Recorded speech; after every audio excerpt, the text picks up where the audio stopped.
Honey. What have you done? Okay. Craft room has been an epic fail. Like all around a complete epic fail. I started working on the craft room before I went in for my surgery. My goal was to get it done before the surgery, but I really wasn't feeling very well, and it was so overzealous of me to think that I was going to have this whole space renovated to be able to sit and work in while I was recuperating. And to be completely honest, not like literally maybe one of 10 things on the list even got accomplished. One of the ideas was to create a full wallpaper that had horses on it, and to be able to use my Cricut vinyl to be able to recreate the pattern. And I figured out getting the horse on the wall, but after I did 2, 4, 6, 8, 11 and a half of them, which took me like over 8 hours, I thought, well, this is just, as my boys say, nonsensical, to not only for the cost of the vinyl to do the whole wall, but also the time it was taking me. And every time, if you had to relocate anything, or sometimes even the transfer tape would just take the paint off, like completely right off the wall. You can see in my last couple of videos that I've done in this craft room that this looked very awkward and not complete because I didn't do it, because I like aborted mission partway through. I love the horseman on the wall. A couple things I noticed from those videos. One, background color sucked for filming. It was like reflecting the light in this smaller space really weirdly, and it just was not right. It was so much better when I had a bright white background when I was down in the room downstairs. I just wanted to be able to make this space completely me and not have it like very generic. I wanted to have it like, you know, any patterns or anything that I really wanted, because it's really just my space in here. The boys work in here with me, but like we just wanted to go to town with like whatever color patterns, whatever we wanted to have in this room. But this is not it. This is so not it. So we have completely aborted mission started working on other areas of the house, as you've seen. So all morning today, Philip has spent the whole morning with me, in addition to that we've spent the last 24 hours or so rolling white paint in the hallway and in the living room. We spent 4 hours this morning, at least, emptying the craft room. Closet's empty. Everything is out of here because you all had me thinking, wait, I have to be able to say it. Okay. Y'all had me thinking, I have to say it once. You guys always comment it.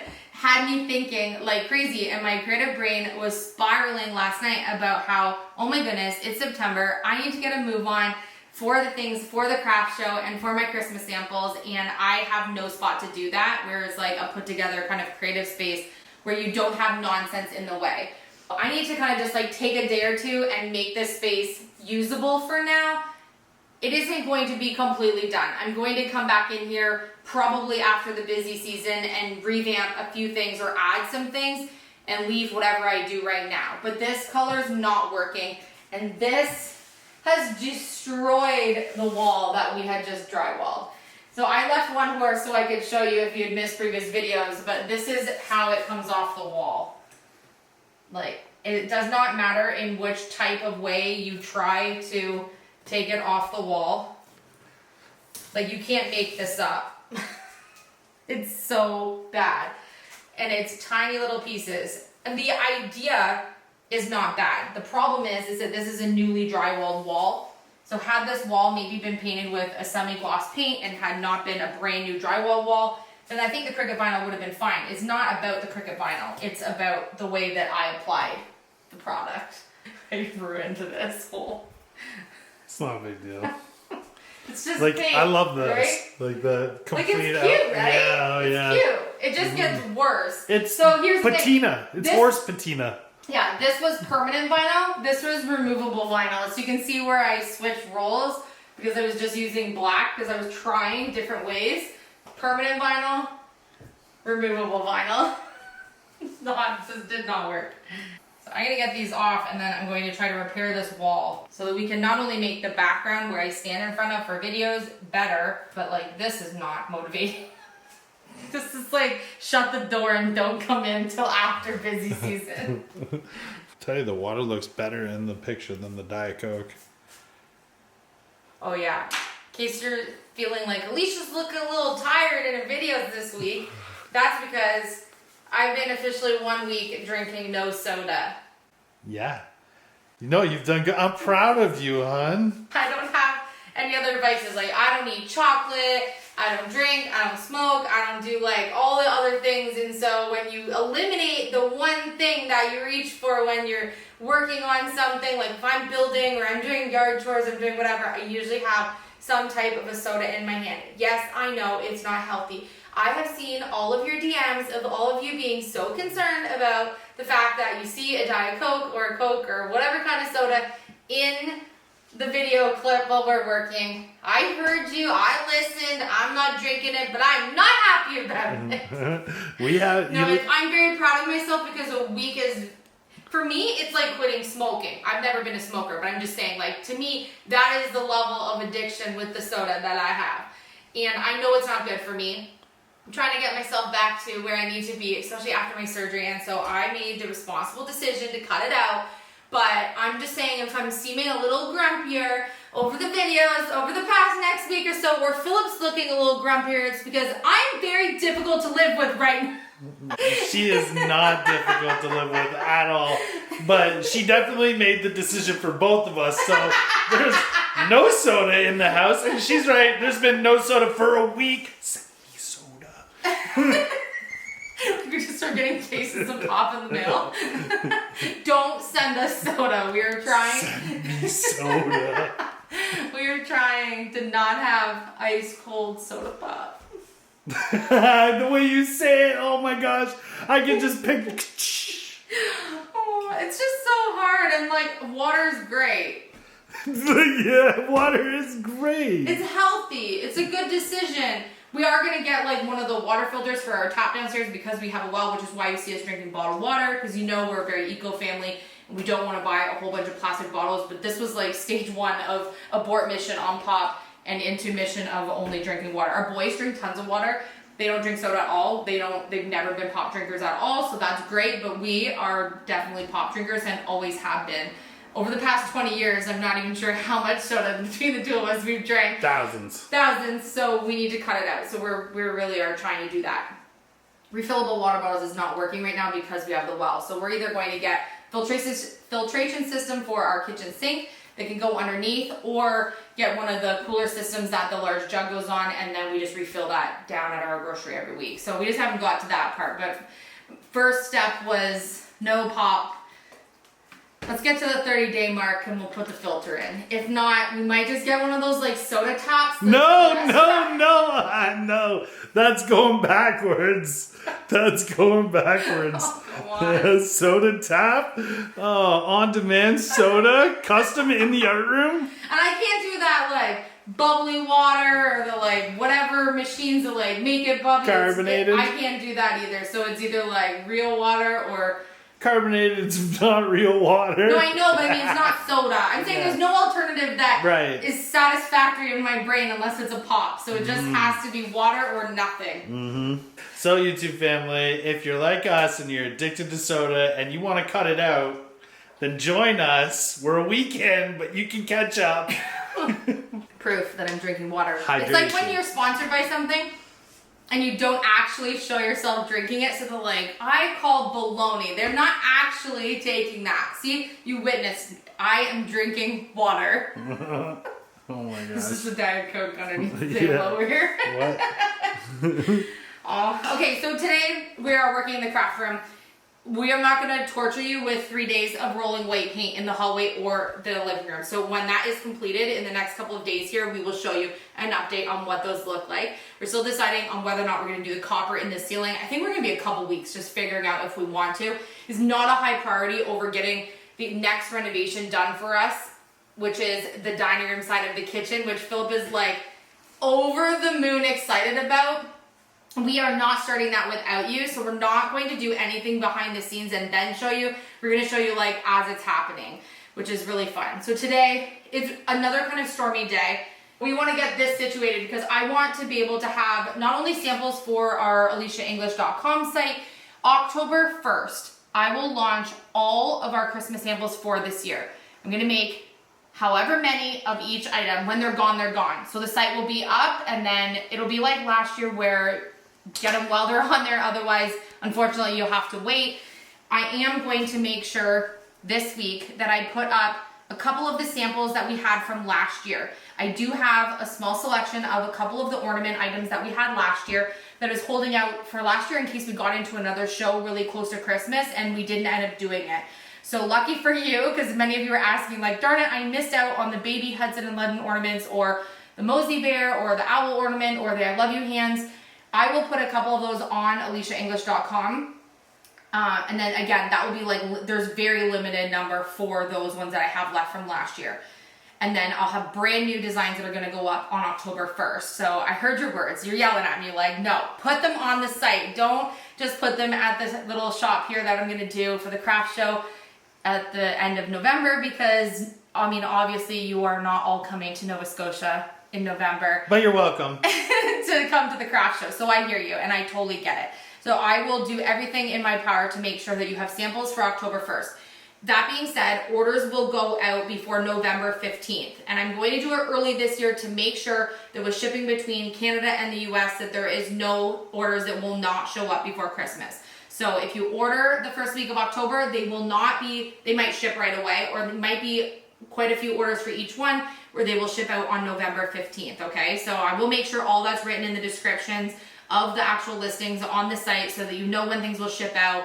And on there's also a little spot to put notes. So I will make sure that everyone has all the information that they need, but we'll be shipping to Canada and the US only at this time. The reason being, if I ship anywhere other than Canada and the US, it is taking like 4 to 6 months for me to send even an envelope or a small parcel the size of an ornament to somewhere that's not Canada and the US. And so I mean, I can't make someone wait that long for something. If you're willing to and you want to order something and you're outside of Canada and US, you can just send me an email. My emails and all of our information are always in the description box of our videos. So if you need to contact me for any reason. Okay, one other thing I wanted to mention.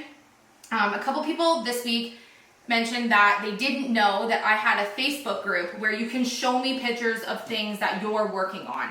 So there is a Facebook group called By Elysia English. You'll see me. I'm at the top of the page. You need to send a request to be part of the group, and then I will accept your request. It's just for our YouTube family members only. It's to be able to share projects. I know a lot of you are like, YouTube comments do not let me put in a photo to be able to show you my kitchen that I'm working on, or something that I'm selling at a craft show, or even if you are asking me advice on something that has to do with creating, you can put it in that group. And oftentimes you'll get advice from others as well who are part of our YouTube family. It's pretty fun. There's a few thousand people already in the group just from this past year. I guess I've done a terrible job on promoting or even mentioning that I have the group. So I'll try to make sure to remember to put the link in the description, and then we can creatively chat on there as well. So if you want to do that, then go ahead and send an invite and I will try to request. Sometimes it takes me a couple hours or even a day to get back to your request. So don't think I've denied you if I don't answer your invite right away. Sometimes it just is delayed getting to me through Facebook because I'm busy working on things, and you know, we have families and animals and everything. So I thought that I would mention that. Okay, so while we're in here today, obviously I need to rectify the wall. And while we're rolling white paint everywhere else in the world in this house right now, we're going to make the wall white. I'm not sure if I'm gonna do the cabinets white yet. I think I'll need to stare up for a minute. But this wall is definitely gonna be white because I feel like if I'm standing here and I'm not wearing a white shirt, it is so much nicer in the video to see me on a white wall rather than seeing me on this color wall. And although I love this color, the way the light plays at certain times of the day is just really not good for filming. And I showed you on videos before that I have this cabinet that I'm kind of just standing at when I do the videos. And this table's great because I can just push it right between the two cabinets and get it out of my way, and then be able to open up another art table that I have. So I have this IKEA table. It has 3 drawers on the end. On both sides, which is great for storage. And then it also has 2 great big, it's such a heavy table, 2 leaves that you can lift up, and then the arm puts it there. Problem is, this table's like, it's so small, but it's like so heavy. And you know I can lift some pretty good things, freakishly strong. This table's insane. And so every time the boys and I want to move it, we're like, Phil, come help us, Dad, come help us, because it is really, really heavy. And so what I did was, last time we were at IKEA, the boys, actually it was Chase's idea, he noticed that they sold casters. So I have 2 packs because it has 4 legs, and then each of the arms that hold these up have an end piece that would also have to be supported. So I think we'll need 6 of these casters. We're gonna put it on so that we can just roll this out of the way, either against the wall, under the window, Or we have the great big foyer in the front of our upstairs here, and so when the boys and I are in like full crafting mode, we'll likely have the table set up in here, but also have this one in the hallway so that we can expand it out and sit at it and have room to leave things overnight that need to dry or things like that, because it's so nice to kind of be able to expand in that space. We don't use that large hallway for anything else, and so I think it'll be perfect for us to have a little bit more room. So I think this was a good thing to pick up. I think it was like $12 in total for the casters to be able to have them roll. And they're the nice ones that won't scratch our floor. They're like rubbery on the bottom. Yeah. So I think Philip's gonna do that Okay. for me while I do that. And then obviously we still have things to do like sanding, drywall, putty, trim, things like that. But I'm gonna just not worry about this wall until I'm done busy season, because I'm just gonna have way too many things to do right now to worry about like perfecting drywall. I need this wall though looking great so that when we do our videos and DIYs over the holidays, that the wall is looking fresh and bright. And as you know, I'm also sponsored by Cricut Canada, and so I like to make sure that this wall is looking great for my sponsored videos, and hopefully I have some of those coming up as well in the fall and winter. So this is just like kind of an important wall for me to stand at when I'm doing those videos. And we have an awesome, exciting new series starting coming up on our channel. Holiday DIYs, you know, craft show prep videos, things like that. This room is going to be made use of all season long. So it's pretty important for me to get this wall looking not like that. Okay, I have the most amazing husband ever. Look at what Philip made me for the craft room. These are going to store a lot of my Cricut vinyl that I regularly use. He was able to put together his own plan and build this. And what it is there's dowels that can go through the spots that the rolls for the vinyl can go on, and then they just go onto this little spot here. So what I'm gonna do is, this is just a small fraction of the vinyl that I have. We're gonna put the ones that I use the most on here, and then we're gonna hang them on the wall. I'm thinking we're probably gonna hang them on this side somewhere, but we're not for sure yet. I think I'm gonna paint them white. They still need to be sanded, but look at what he made me. How awesome. Because honestly, I usually just have them with an elastic around them and thrown in a basket in the art room. So this is just a nice way not only to have them visually there, but also to be able to cut the vinyl off better when you have it on the roll. So what do you think? He did such a good job. So as you know, today was the boys' first day back at school, so we're just awaiting their first arrival off of the bus. So our content yesterday and today has been a little bit different than our normal content, showing you all the progress that we're at. But we have a lot of white paint to be rolling, and we were busy getting everything ready for the boys for back to school. But we still wanted to see you for our daily vlog. So tonight, we're rolling the white paint to rectify the wall here in the craft room. Philip's getting the casters on the table, and all of the stuff from this craft room has to now get organized and be sorted and put back into this space. So I think that's gonna take me probably the next 24 hours or so. So while we're rolling layers of white paint, in the rooms, either up here or downstairs, and we're gonna be sorting and putting things back into here and doing quick inventory on everything that we have and what do we really need to be able to put together the next samples that we have for some amazing creative holiday DIY ideas that we have coming up that I am gonna share with you, as well as the creative samples that you guys are going to have as options on elysiaenglish.com, things we're getting ready for our craft show. I'm going to show you all of it so you won't miss out on any of it. But thank you so much for always being part of our day. I'm really loving doing the daily vlogs with you guys this month, and I'm so glad that I'm feeling better and kind of back to my normal self, aside from the withdrawal of soda pop. But I love you. Thank you so much for joining us today, and I will see you on tomorrow's episode for more renovation progress.